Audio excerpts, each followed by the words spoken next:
ಒಟ್ಟಿಗೆ ಸೇರಿ ಕೈಗಳನ್ನು ತಟ್ಟುತ್ತಾ ಆರಾಧನೆ ಮಾಡುವ. Thanks, Father.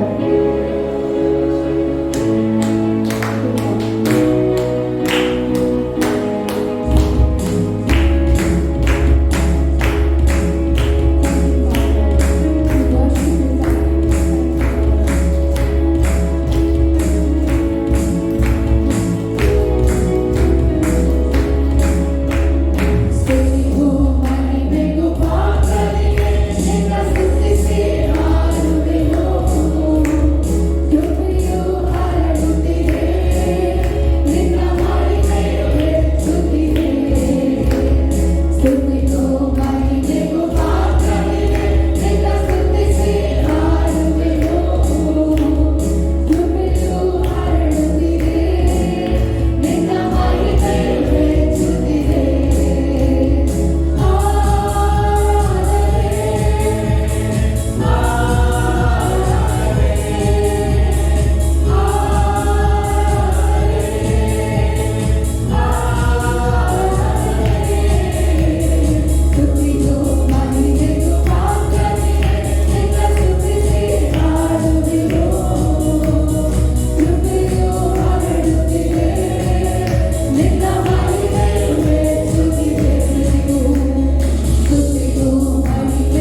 ಸಿಚುವೇಶನ್ ಅಲ್ಲಿ ಇದ್ರೆ ಸಹ ನಮ್ಮನ್ನು ಸಂತೈಸುವಂತಹ ನಮಗೊಬ್ಬರು ಅಪ್ಪ ಇದ್ದಾರೆ, ತಂದೆ ಇದ್ದಾರೆ, ನಮಗೆ ಅದರ ಭಾಗ್ಯ ಉಂಟು. ಬಾಕಿಯವರಿಗೆ ದೇವರಂತ ಕರೀತಾರೆ, ಬಟ್ ನಮ್ಗಾದ್ರೂ ಮಕ್ಕಳಾಗೋ ಭಾಗ್ಯ ಕೊಟ್ಟಿದ್ದಾರೆ. ಅಲ್ಲೆಲ್ಲ ನಾವಿವಾಗ ಸಾಂಗ್ ಹಾಡುವ, ನನ್ನ ಡ್ಯಾಡಿ ನೀ ಎಷ್ಟು ಒಳ್ಳೆಯವ.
ನಿಮ್ಮ ಬಾಸುವಿನಿಂದ ಕರ್ತನೆ ನಾವೆಲ್ಲ ಗುಣವಾಗ್ತೇವೆ ಕರ್ತನೆ. ಹಲ್ಲೆಲೂಯಾ ಕರ್ತನೆ. ನಮ್ಮ ತಲೆಯಲ್ಲಿ ನಿಂತಿರುವಾತನೇ ನಮ್ಮನ್ನು ಜಯಶಾಲಿಗಿಂತ ಜಯಶಾಲಿಯನ್ನು ನಡೆಸ್ತಾ ಇದ್ದಾನೆ. Hallelujah. We worship you, Jesus. ವೈಗಳು ಒಂದು ದಾರಿಯಿಂದ ಮನೆಯ 7 ದಾರಿಗಳಲ್ಲಿ ಹೋಗಿ ಚದುರಿಕೊಂಡು ಥ್ಯಾಂಕ್ ಯು ಜೀಸಸ್. ನಮ್ಮ ಜೀವಿತದಲ್ಲಿ ಒಂದು ಉತ್ತಮವಾದ ಸಾಕ್ಷಿಯನ್ನು ಕೊಟ್ಟಿದ್ದಾರೆ. ಪ್ರಾರ್ಥಿಸೋದಕ್ಕಾಗಿ ಹಲ್ಲೆಲೂಯಾ. ಯಾರಾಗಲಿ ಕರ್ತನೆ ನೀವು ನಿಮ್ಮ ಮಹಿಮೆಯನ್ನು ಚಲಿಸಿದಕ್ಕಾಗಿ ಸ್ತೋತ್ರಕರ್ತನೆ. ನೀವು ನಮ್ಮೆಲ್ಲರನ್ನು ಮುಟ್ಟಿದಕ್ಕಾಗಿ ಸ್ತೋತ್ರಕರ್ತನೆ. ಎಷ್ಟೊಂದು ನೀವು ಇನ್ನು ಮುಂದೆ ಸಕಾಲ ನಡೆಸಿದ್ದೀರಿ ಅದಕ್ಕಾಗಿ ನಿಮಗೆ ಸ್ತೋತ್ರ ಸ್ತೋತ್ರಕರ್ತನೆ. Thank you Jesus. ಅದಕ್ಕಾಗಿ ಹೇಳೋ ನನ್ನ ಡ್ಯಾಡಿ ಎಷ್ಟು ಒಳ್ಳೆಯ ನನ್ನ ಡ್ಯಾಡಿ ನೀ ಒಳ್ಳೆಯವ ನಿನ್ನ ಹೆಸರೇ ಇಮ್ಮಾನುವೇಲ್ ನನ್ನ ಸ್ಥಿತಿಗಿರುವಾಗ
ಸಭೆಯ ಸನ್ನಿಧಿಯಲ್ಲಿ ಸಭೆಯ ಕುಟುಂಬದ ಮಧ್ಯದಲ್ಲಿ ಕರ್ತನೆ ನೀವಿದ್ದು ಚಲಿಸಿದ್ದಕ್ಕಾಗಿ ಸ್ತೋತ್ರ. ನಿಮ್ಮ ಪ್ರಸನ್ನತೆ ಹೇರಳವಾಗಿ ಚಲಿಸುತ್ತಿದ್ದಕ್ಕಾಗಿ ಸ್ತೋತ್ರ. ನಿಮ್ಮ ಹಸ್ತವು ಕರ್ತನೆ ನಮ್ಮ ಒಬ್ಬೊಬ್ಬರ ಮೇಲೆ ಕರ್ತನೆ ಇದ್ದು ನಡೆಸಿದ್ದಕ್ಕಾಗಿ ಸ್ತೋತ್ರ ಕರ್ತನೆ. ನಿಮ್ಮ ವಾಗ್ದಾನ ಹೇಳಿರುವ ಪ್ರಕಾರ ಅದೆಲ್ಲ ಕರ್ತನೆ ನಮ್ಮ ಜೀವಿತದ ನೆರವೇರಿದಕ್ಕಾಗಿ ನಿಮಗೆ ಕೋಟ್ಯಾದಿ ನಮ್ಮ ಸಭೆಯು ಒಂದು ಸಾಕ್ಷಿಯುಳ್ಳ ಸಭೆ ಚಿಕ್ಕದಿಂದಾಗಿ ಕರ್ತನೆ ಎಲ್ಲ ದಿಕ್ಕುಗಳಿಗೆ ಹೋಗುವಂತ ತಂದೆ ನಾವಿದ್ದ ಸ್ಥಿತಿಯಲ್ಲಿ ಇರುವುದಿಲ್ಲ. ನಾವು ಮೇಲಕ್ಕೆ ಮೇಲಕ್ಕೆ ಮೇಲಕ್ಕೆ ಈ ಕಡೆ ಕರ್ತನೆ ನಮ್ಮ ಕಾರ್ಯದ ಕರ್ತನೆ ನಿಮ್ಮ ಕಾರ್ಯದ ಕರ್ತನೆ ಸ್ತೋತ್ರ. ನಮ್ಮ ಚಿತ್ತ ಅಲ್ಲ ನಿಮ್ಮ ಚಿತ್ತ ಕರ್ತನೆ. Thank you daddy. Thank you father. ಈ ಆರಾಧನೆ ನೀವು ಮಹಿಮೆ ಮುಂದಿನ ಎಲ್ಲ ಭಾಗಗಳನ್ನು ಕರ್ತನೆ ನಾವು ನಿಮ್ಮ ಕೈಗೆ ಒಪ್ಪಿಸ್ತೇನೆ ಕರ್ತನೆ. ನಮ್ಮ ಸಭೆಯವರನ್ನು ಕರ್ತನೆ ನಮ್ಮ ಸಭೆಯ ಕುಟುಂಬವನ್ನು ಕರ್ತನೆ ನಾವು ನಿಮ್ಮ ಕೈಗೆ ಒಪ್ಪಿಸ್ತೇನೆ ಕರ್ತನೆ. ಎಲ್ಲರೂ ಕರ್ತನೆ ನಮ್ಮನ್ನು ಆಶೀರ್ವಾದವನ್ನು ವಿಧಿಯಾಗಿ ಇಟ್ಟು ನಡೆಸಬೇಕಾಗಿಸ್ತೇನೆ. ನಾವು ಈ ಸಭೆಯನ್ನು ಬ್ಲೆಸ್ ಮಾಡ್ತೇವೆ ಕರ್ತನೆ. ಫಿಸಿಕಲ್ ಫೈನಾನ್ಷಿಯಲ್ ಸ್ಪಿರಿಚುವಲ್ ಕರ್ತನೆ ಸೋಲ್ಸ್ಗಳು ಕರ್ತನೆ ಯೇಸುವಿನ ನಾಮದಲ್ಲಿ ಕರ್ತನೆ ಈ ಸಭೆಯು ಬ್ಲೆಸ್ಡ್ ಸಭೆ. Thank you Jesus. ಇದನ್ನು ನಾವು ಕಂಡುಬಿಟ್ಟು ನೋಡುವವರಾಗಿದ್ದೇವೆ ಕರ್ತನೆ, ಕೇಳುವವರಾಗಿದ್ದೇವೆ, ಸಾಕ್ಷಿ ತಂದೆ. ಯಾರೆಲ್ಲ ಬರ್ಲಿಕ್ಕಾಗಲಿಲ್ಲ ಕರ್ತನೆ ಅವರಿಗೆ ಆದಂಥ ಎಲ್ಲ ಅಡ್ಡಿತಡೆಗಳು ಎಷ್ಟು ನಾವು ಅದನ್ನು ನೀಡುವುದಕ್ಕಾಗಿಸ್ತೇವೆ. ಅವ್ರ ತಕ್ಕ ಸಮಯದಲ್ಲಿ ಒಂದು ಕರ್ತನೆ ಈ ಕರ್ತನೆ ನಿಮ್ಮ ಪ್ರಸನ್ನತೆಯನ್ನು ಅನುಭವಿಸುವುದಕ್ಕಾಗಿಸ್ತೇವೆ ತಂದೆ ಸ್ತೋತ್ರ. Thank you daddy. Thank you Jesus. We worship you father. ತಂದೆ ಪಾಸ್ಟರ್ ಪ್ರಸಂಗ ಮಾಡಲಿರುವಾಗ ಕರ್ತನೆ ಅವರ ಬಾಯಲ್ಲಿ ನಿಮ್ಮ ಬಾಯಲ್ಲಿ ಮಾರ್ಪಡಿಸಿದಕ್ಕಾಗಿ ಸ್ತೋತ್ರ ಕರ್ತನೆ. ನಿಮ್ಮ ವಾಗ್ದಾನವನ್ನು ಕರ್ತನೆ ನಿಮ್ಮ ರೆಗ್ಯುಲೇಷನ್ಸ್ಗಳನ್ನು ಕರ್ತನೆ ಅವರ ಹೃದಯದಲ್ಲಿ ಅವರ ಬಾಯಲ್ಲಿ ಇಟ್ಟು ಕರ್ತನೆ ಅದು ನಮಗೆ ಸಿಗುವಂಥ ಕೃಪೆ ಕೊಟ್ಟಿದ್ದಕ್ಕಾಗಿ ಸ್ತೋತ್ರ ಕರ್ತನೆ. ನಾವು ಆತ್ಮಿಕ ಫಲಗಳನ್ನು ನೋಡುವವರಾಗಿದ್ದೇವೆ. Thank you daddy. Thank you father. Thank you. ನಮ್ಮನ್ನು ಒಂದು ಪ್ರೀತಿಯಲ್ಲಿ ಅನ್ಯೋನ್ಯತೆಯಲ್ಲಿ ಶಾಂತಿಯಲ್ಲಿ ಕರ್ತನೆ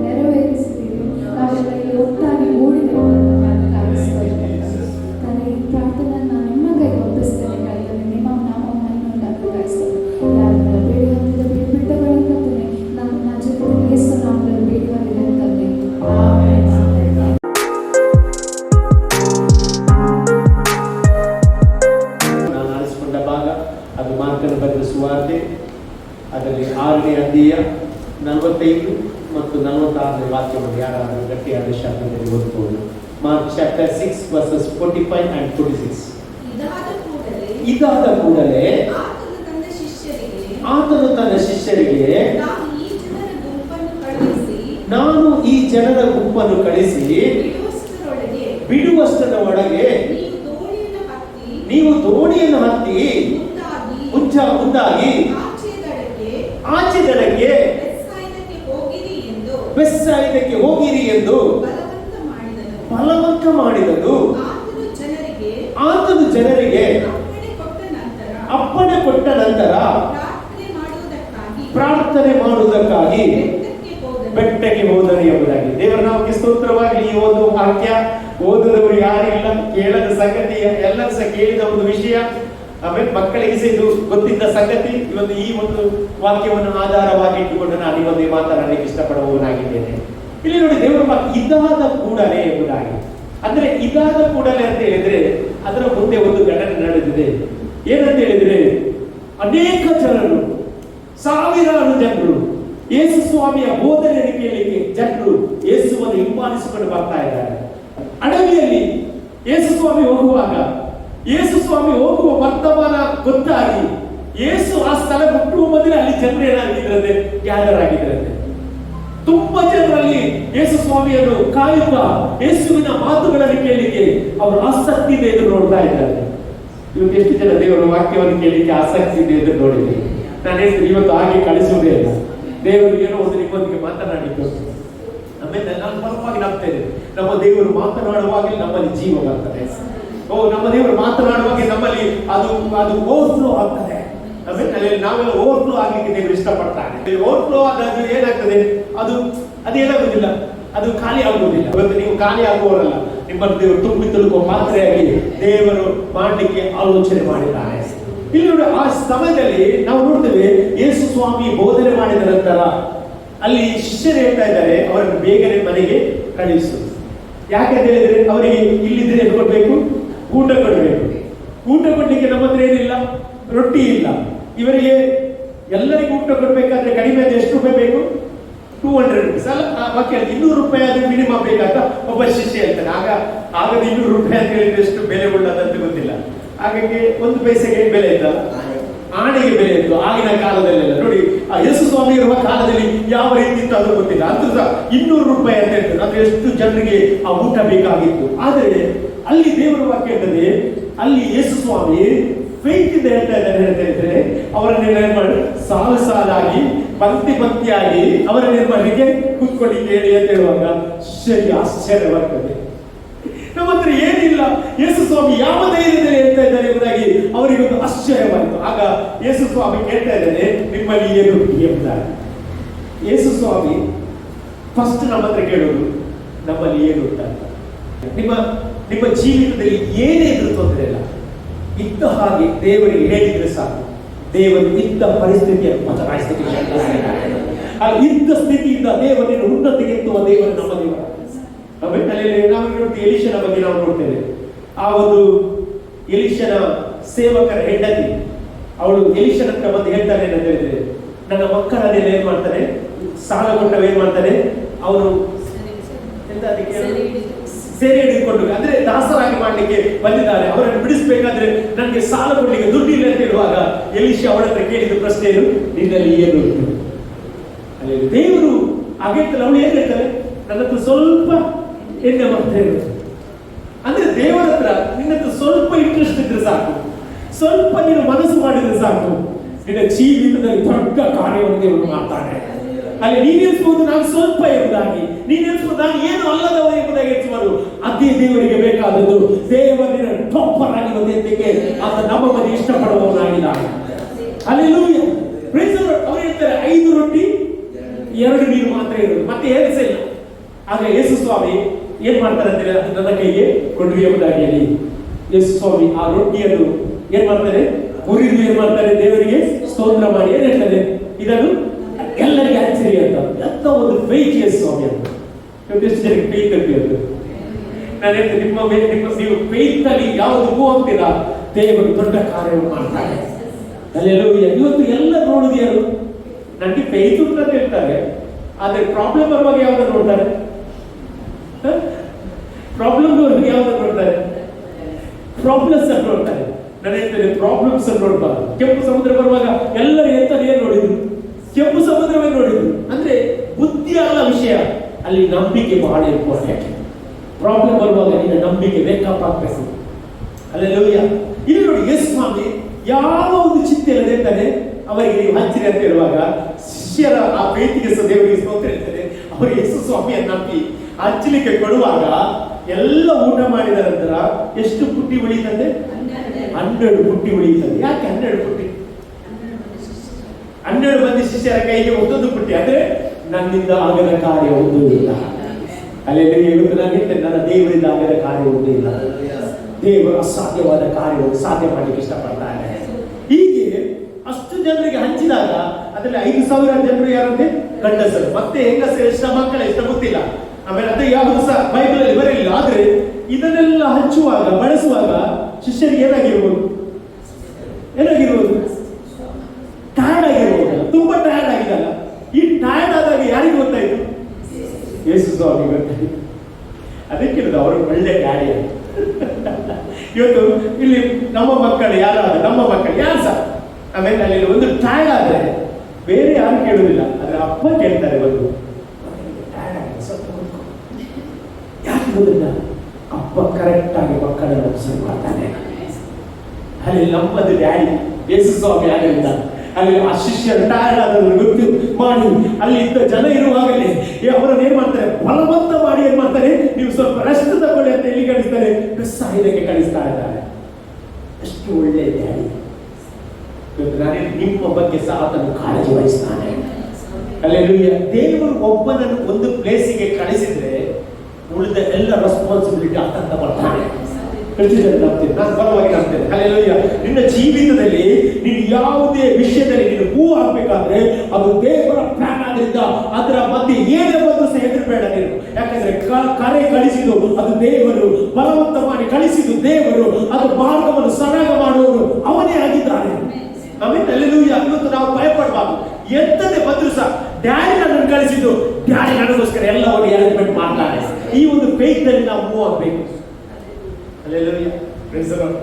ನೋಡಿ, ಅವರು ಐಗುಪ್ತ ದೇಶದಿಂದ ಕಾನಾನ್ ದೇಶಕ್ಕೆ ಹೋಗುವಾಗ ಅವ್ರು ಏನ್ ಮಾಡ್ಬೇಕು? ಕಂಪ್ಲೀಟ್ ಏನ್ ಮಾಡ್ಬೇಕಿತ್ತು? ನಂಬೇಕಿತ್ತು. ಎಂಬತ್ತೊಂದು ನಾನು ಕಾನಾನ್ ದೇಶ ಹುಟ್ಟಿಯೇ ಹುಟ್ಟುತ್ತೇನೆ. ಇದು ಫೇತ್. ಆದ್ರೆ ಅವರೆಲ್ಲ ಏನ್ ಮಾಡಿದ್ರು? ಒಂದು ಕೆಂಪು ಸಮುದ್ರ ಬರುವಾಗ ಅಲ್ಲಿ ಸಮಾಧಿ ಇಲ್ಲ ಅಂತ ನಾವು ಇಲ್ಲಿ ತಂದ್ರೆ ಅಂತ ಹೇಳಿದ್ರು. ಇದು ಅವರ ಫೇತ್.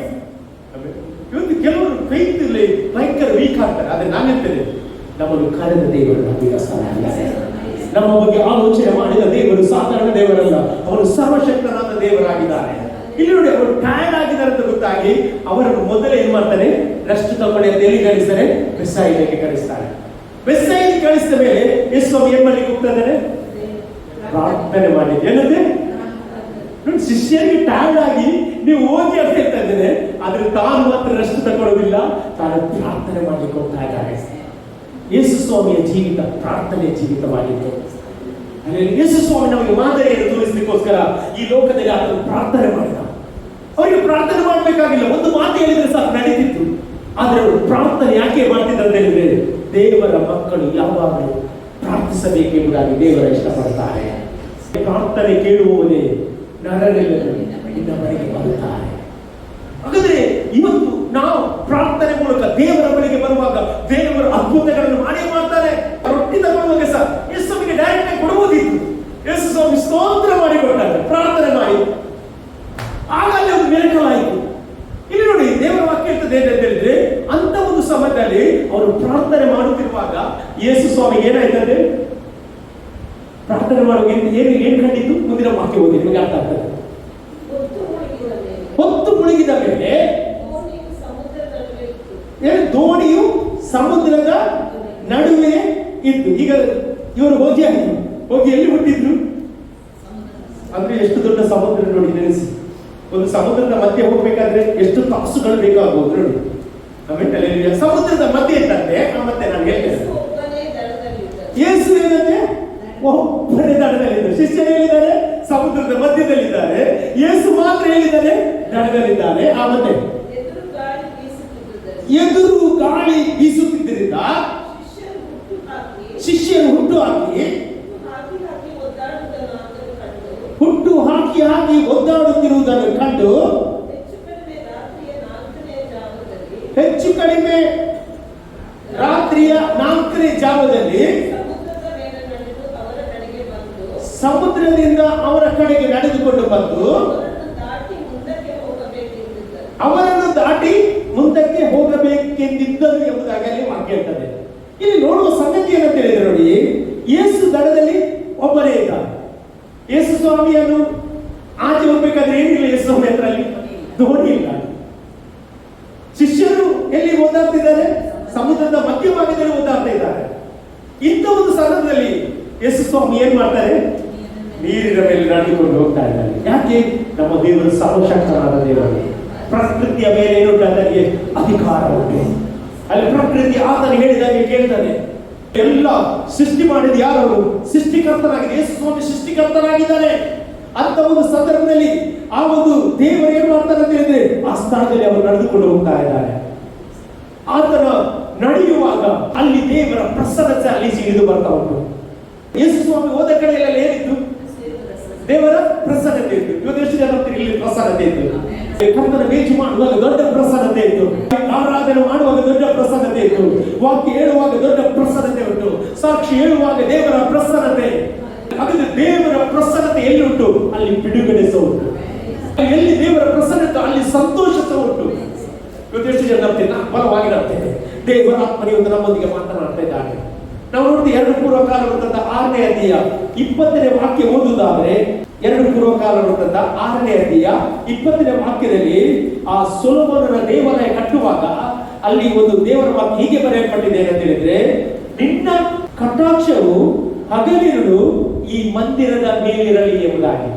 ನಿಮ್ಮ ಕೃಪಾ ಕಟಾಕ್ಷವು ಹಗಲಿರುಳು ಈ ಮಂದಿರದ ಮೇಲಿರಲಿ ಎಂಬುದಾಗಿ. ನೋಡಿ, ಹಾಗಾದ್ರೆ ಇವತ್ತು ಎಷ್ಟು ಜನ ನಂಬ್ತೀರಿ? ನಾವು ಆರಾಧನೆ ಮಾಡುವ ಈ ಒಂದು ಸ್ಥಳದ ಮೇಲೆ ದೇವರ ಕೃಪಾ ಕಟಾಕ್ಷ ಉಂಟೇ ಉಂಟು. ಇಲ್ಲಿ ದೇವರು ಒಂದು ದೊಡ್ಡ ಕಾರ್ಯ ಮಾಡ್ಲಿಕ್ಕೆ ಹೋಗ್ತಾ ಇದ್ದಾರೆ. ಎಷ್ಟು ಜನ ನಂಬ್ತೀರಿ? ಅಲ್ಲಿ ನಾವು ಹೀಗೆ ಇರುವುದಿಲ್ಲ. ಹೇಳ್ರಿ, ನಾವು ಹೀಗೆ ಇರುವುದಿಲ್ಲ. ನಾವು ಹೆಚ್ಚುತ್ತೇವೆ. ಆಮೇಲೆ ಈಗ ಚಿಕ್ಕ ಹಿಂದೆ ಇರಬಹುದು, ದೊಡ್ಡ ದೇವರು ನಮ್ಮ ಮೇಲೆ ಇದ್ದಾರೆ. ದೊಡ್ಡ ರಕ್ಷಕರು ನಮ್ಮ ಮೇಲೆ ಇದ್ದಾರೆ. 5 ರೊಟ್ಟಿ 2 ಮೀನುಗಳನ್ನು ಸಾವಿರಾರು ಜನರಿಗೆ ಹಂಚಲಿಕ್ಕೆ ಅವರ ಶಕ್ತಿ ಇದ್ರೆ ನಮಗೆ ಆತ್ಮಗಳನ್ನು ಕೊಡುವುದು ಆದರೆ ಸುದ್ದಿಯ ಸಮಯ ಬರುತ್ತದೆ. ಒಂದು ದಿವಸ ಬರುತ್ತದೆ, ದೇವರ ಮಕ್ಕಳನ್ನ ನಿಮ್ಮನ್ನು ಸಹ ದೇವರು ಬಹುವಾಗಿ ಕೆಲವು ವ್ಯಕ್ತಿಗಳಿಗೆ ಇಟ್ಟಿದ್ದಾರೆ ಎಂಬುದಾಗಿ ಹೇಳಿ ಇಷ್ಟಪಡ್ತಾ ಇದ್ದಾರೆ. ಬೈಬಲ್ ಸ್ಪಷ್ಟವಾಗಿ ಹೇಳ್ತದೆ ಏನಂತಂದ್ರೆ, ಆತನ ಕೃಪಾ ಕಟಾಕ್ಷವು ಆ ದೇವರ ಆಲಯದಲ್ಲಿ ಇರಬೇಕೆಂಬುದಾಗಿ ಅಲ್ಲಿ ಆ ಸೊಲೊಮೋನನು ಪ್ರಾರ್ಥನೆ ಮಾಡುವಾಗ ಆ ಒಂದು ವಾಕ್ಯ ಅಲ್ಲಿ ಬರೆಯಲ್ಪಟ್ಟದನ್ನು ನಾವು ಕಾಣಲಿಕ್ಕೆ ಸಾಧ್ಯವಾಗುತ್ತದೆ. ಕೀರ್ತನೆಗಳ ಪುಸ್ತಕ 32ನೇ ಕೀರ್ತನೆ 8ನೇ ವಾಕ್ಯ ಏನಂತ ಓದಿ ನೋಡಿ. Psalm number 32 verse 6. ಯೆಹೋವನಿಂದಲೂ ಉಪದೇಶಿಸಿ ನಡೆಯಬೇಕಾದ ಮಾರ್ಗವನ್ನು ತಿಳಿಸ್ತೇನೆ. ಹಾಗಾದ್ರೆ ಆಲೋಚನೆ ಯಾರು ಕೊಡುವುದು? ದೇವರು. ಈ ಆಲೋಚನೆ ಯಾರು ಕೊಟ್ಟದ್ದು? ಆಚೆ ದಾರಿಗೆ ಹೋಗಿ ಆಲೋಚನೆ ಕೊಟ್ಟದ್ದು ಯಾರು? ಯೇಸು ಸ್ವಾಮಿ ಕೊಟ್ಟದ್ದು. ಇಂಗ್ಲಿಷ್ ನಲ್ಲಿ ಮತ್ತಷ್ಟು ಚಂದ ಉಂಟು. ಯಾರಾದ್ರೂ ಆ ವಾಕ್ಯ ಓದಿ. Psalm number 32 verse 6. I will instruct thee and teach thee in the way which thou shalt go. I will guide thee with mine eye. ನೋಡಿ, ನಿನ್ನ ಮೇಲೆ ನನ್ನ ದೃಷ್ಟಿಯನ್ನು ಇಟ್ಟಿದ್ದೇನೆ.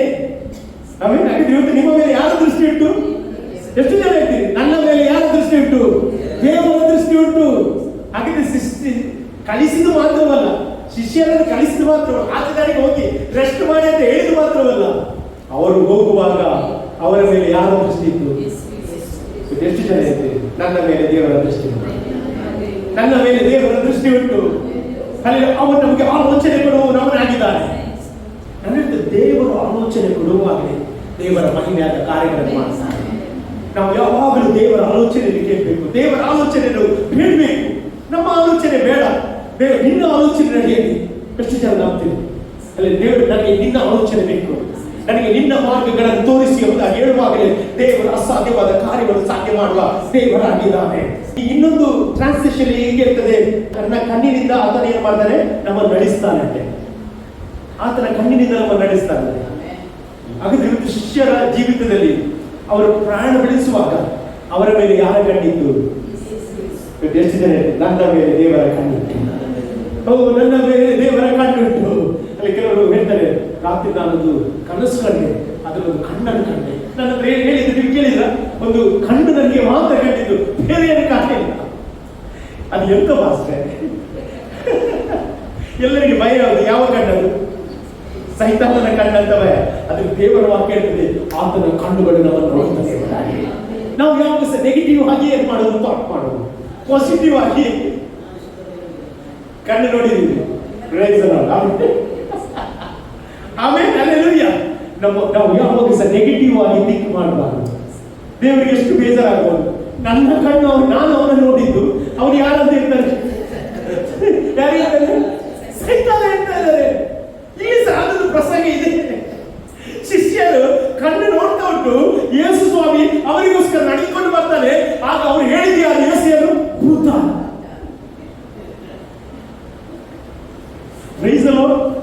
ಅರ್ಥ ಆಯ್ತದೆ ನಾನು ಹೇಳಿದ? ನೋಡಿ, ಶಿಷ್ಯರ ಮೇಲೆ ಎಷ್ಟೊಂದು ಕಾಳಜಿ, ಎಷ್ಟೊಂದು ಪ್ರೀತಿ ಯೇಸು ಸ್ವಾಮಿಗೆ. ಆಮೇಲೆ ಅವರು ವಾಚ್ ಮಾಡ್ತಾ ಇದ್ದಾರೆ, ಅವರನ್ನು ನೋಡ್ತಾ ಇದ್ದಾರೆ, ಅವರು ಒದ್ದಾಡ್ತಿದ್ದಾರೆ. ಹಲ್ಲೆಲೂಯಾ. ಇನ್ನೊಂದು ವಿಷಯ ಇಲ್ಲಿ ತಿಳಿದಬೇಕಾದದ್ದು ಏನಂತ ಹೇಳಿದ್ರೆ, ಅಲ್ಲಿ ಬೈಬಲ್ ಇರ್ತದೆ ನೋಡಿ, ಅಲ್ಲಿ ವಾಕ್ಯ ಇರ್ತದೆ, ಯೇಸು ಸ್ವಾಮಿ ಅವರನ್ನು ಕಳಿಸಿದ ಎಷ್ಟು ಯಾವ ಸಮಯದಲ್ಲಿ?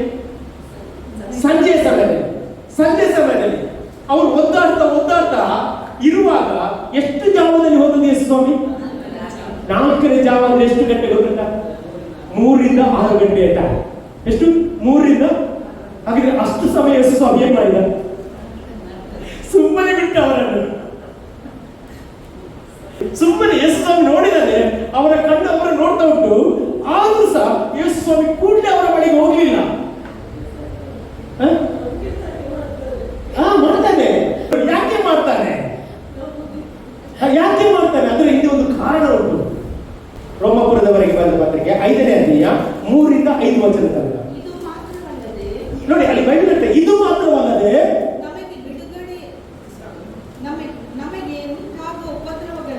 ಇದು ಮಾತ್ರವಲ್ಲದೆ ನಮಗೆ ಉಂಟಾಗುವ ಉಪದ್ರವದಲ್ಲಿಯೂ